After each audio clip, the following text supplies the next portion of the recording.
নবী করিম সাল্লাল্লাহু আলাইহি ওয়াসাল্লাম বলেছেন, লাইলাতুল কদর আমি পেয়েছি, কপালে কাদামাটি ছিল, বৃষ্টি হচ্ছিল, তার মানে ওই রাতে বৃষ্টি হতে পারে, ওই রাতে বৃষ্টি হতে পারে।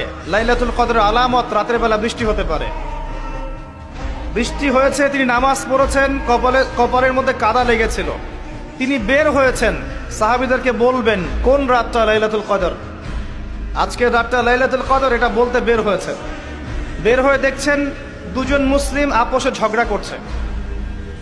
লিসেন টু মি, দুজন মুসলিম আপোষে ঝগড়া করছে। আমরা বলি না যে মুসলিমদের মাঝে ইখতিলাফগুলো রহমত, আমরা বলি না? দুজন মুসলিম আপোষে ঝগড়া করছে। এই কাজটার কারণে আল্লাহ রাব্বুল আলামিন নবী সাল্লাল্লাহু আলাইহি ওয়াসাল্লামের হৃদয় থেকে এই কথাটাকে তুলে নিলেন। তিনি আর বললেন না এক্স্যাক্টলি কোন রাতে লাইলাতুল কদর ছিল, তিনি বলতেই বেরিয়েছিলেন যে কোন রাতে লাইলাতুল কদর ছিল। আমাদের ইখতিলাফের কারণে আমরা সেই নির্দিষ্ট রাতটাকে হারিয়ে ফেলেছি। তবে এর মধ্যেই খায়ের আছে, এর মধ্যেই কল্যাণ আছে।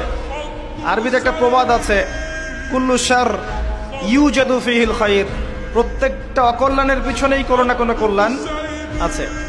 নির্দিষ্ট করে বলে দিলে আমরা বাকি রাতগুলো জাগতাম না। নবী সাল্লাল্লাহু আলাইহি ওয়াসাল্লাম এখন বললেন যে আমাকে ভুলিয়ে দেওয়া হয়েছে কোন রাত, তোমাদের ঝগড়ার কারণে, অতএব তোমরা শেষ দশকের বিজোড় রাতগুলোকে তালাশ করো। শেষ দশকের বিজোড় রাত বলতে 21-এর রাত, 23-এর রাত, 25, 27, 29, এই 5টা রাতের যে কোনো একটা